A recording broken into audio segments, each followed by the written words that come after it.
আসসালামু আলাইকুম ফ্রেন্ড, সবাই কেমন আছেন? আশা করি সবাই খুব ভালো আছেন। Welcome back to my channel রুমার রান্নাঘর।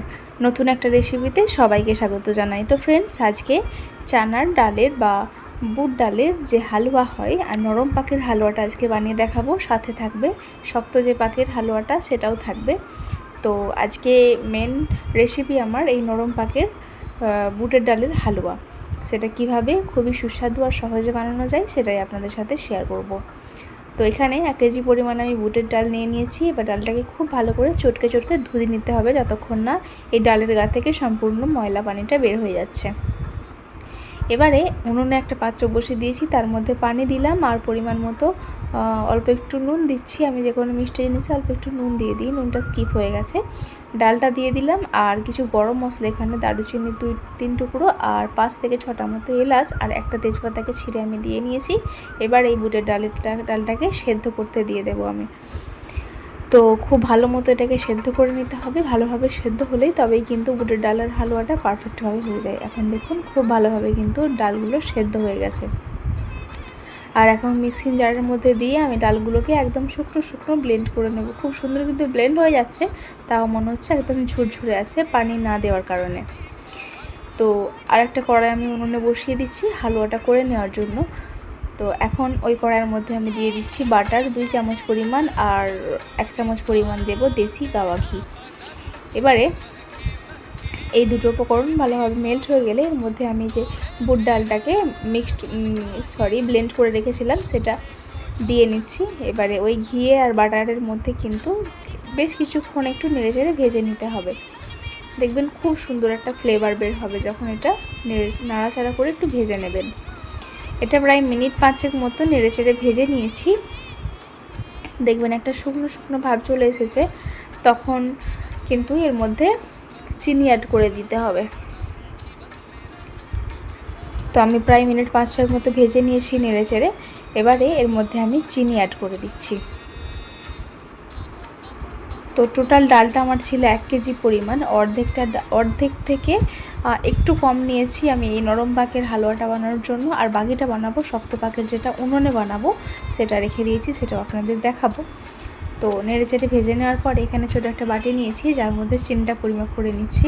তো বুট ডালের হালুয়ার নরম পাকের যে হালুয়ার বুট ডালটা আছে সেটার আনুমানিক ওজন হবে 400 গ্রামের মতো বুট ডালটা আছে। তো এখানে আমি চিনি দিয়ে দিচ্ছি 300 গ্রামের মতো।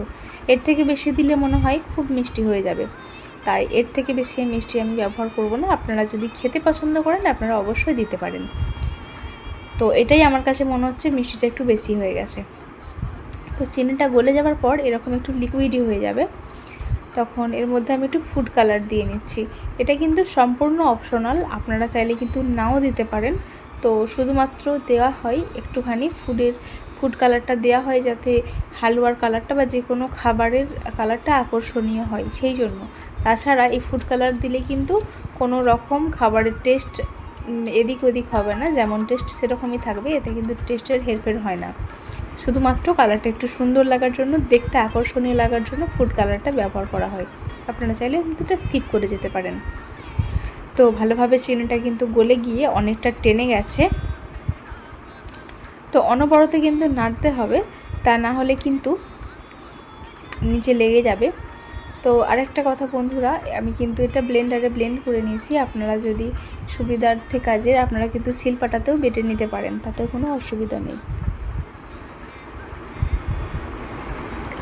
তো আমি 2 চামচ পরিমাণ পাউডার দুধ এখানে দিয়ে নিচ্ছি, এতে কিন্তু হালুয়ার টেস্টটা খুব সুন্দর আসে যদি আপনারা এই পাউডার দুধটা ব্যবহার করেন। তো পাউডার দুধটা নেড়েচেড়ে ভালোভাবে মিশিয়ে নেব। আর এতে আর কিছু উপকরণ আমার লাগবে না। আপনারা চাইলে কিন্তু এখানে বাদাম টাদাম দিতে পারেন, তো আমি কিন্তু বাদামটা ব্যবহার করিনি এখানে। যখন প্যানের গা থেকে এইভাবে ছেড়ে যাবে তখন একটা পাত্রে আমি ঢেলে নেব। একটা পাত্রে আমি একটুখানি ঘি ব্রাশ করে রেখেছি, তার মধ্যেই নিয়ে নিচ্ছি হালুয়াটা। তো আমি হালুয়াটা তো পিস করে কেটে নেব, তাই এখানে বাদাম দিলে পিস করতে অসুবিধা হতো, সেই জন্য আমি বাদামটা ব্যবহার করিনি। বাদামটা আমি ওপরে দিয়ে গার্নিশ করে নেব। তো আপনারা যদি এরকমই চামচে করে খেতে চান তাহলে কিন্তু বাদামটা অবশ্যই দিতে পারেন, কিন্তু আমি যেহেতু পিস কেটে নেব সেই জন্য বাদামটার ব্যবহার করিনি, পিস কাটতে অসুবিধা হয়। তো তো মোটামুটি একটা শেপ দিয়ে নিয়েছি, এখন এটাকে পুরোপুরিভাবে ঠান্ডা করে নেব।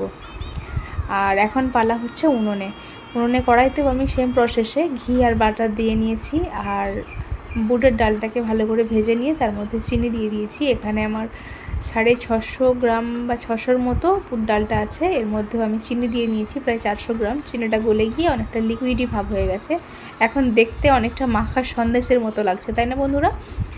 তো এটাকেও কিন্তু ভালোভাবে নেড়েচেড়ে একদম শুকিয়ে নিতে হবে। চিনিটা গলে যাওয়ার পরে কিন্তু অনেকটা লিকুইডি হয়ে যায়, তাতে ভয় পাওয়ার কোনো কারণ নেই। এটা আস্তে আস্তে ঠিক চলে আসবে একটা টেক্সচারে। তো এই যে উনুনে হালুয়াটা আমি করছি সেটা একটু শক্ত হবে, এর মধ্যে আমি কিছুটা চারমগজ ব্যবহার করেছি। হালুয়াতে কিন্তু চারমগজটা খেতে ভালো লাগে। তো একটা পাত্রে আমি অল্প একটু ঘি ব্রাশ করে নিয়ে ঢেলে নিচ্ছি, আর একটুখানি গরম বলে একটা বাটি আমি নিয়েছি যার মধ্যে একটা শেপ দিয়ে নিচ্ছি। তো এটাও ঠান্ডা হলে আমি কেটে নেব। তো ফ্রেন্ডস, এখন আমি যে নরম পাকের হালুয়াটা করে রেখেছিলাম সেটা এখন কেটে নিচ্ছি। তো আর যে উনুনে যে হালুয়াটা করেছি আর গ্যাসের উনুনে একটা হালুয়া করেছি নরম পাকের, তো দুটো হালুয়ার কিন্তু একদম সত্যি অনেকটাই তফাৎ। তো উনুনে শক্ত পাকের হালুয়াটা অন্যরকম খেতে, আর এই নরম পাকের হালুয়াটা অন্যরকম খেতে, দুটোর টেস্টই কিন্তু খুব সুন্দর। তো এই ছিল আমার আজকের রেসিপি। আপনাদের কাছে কেমন লাগলো? যদি ভালো লেগে থাকে অবশ্যই একটা লাইক কমেন্ট শেয়ার করে দেবেন, আর চ্যানেলটাকে সাবস্ক্রাইব করে না থাকলে অবশ্যই সাবস্ক্রাইব করে নিয়ে পাশে থাকবেন, আর প্রচুর শেয়ার করবেন আমার চ্যানেলটা আপনাদের যদি ভালো লেগে থাকে। আর আমি যে ইউটেন্সিলগুলো আমার রান্নাঘরে ব্যবহার করি সেগুলো কিনতে চাইলে ডেসক্রিপশন বক্সে লিঙ্ক দেওয়া আছে, আপনারা সেখান থেকে খুব সহজে কিনে নিতে পারেন। তো ফ্রেন্ডস, সবাইকে পরবর্তী নতুন ভিডিও দেখার আমন্ত্রণ রইল। আজকের মতো এখানেই বিদায় নিচ্ছি। আপনারা ভালো থাকবেন, সুস্থ থাকবেন, সাবধানে থাকবেন।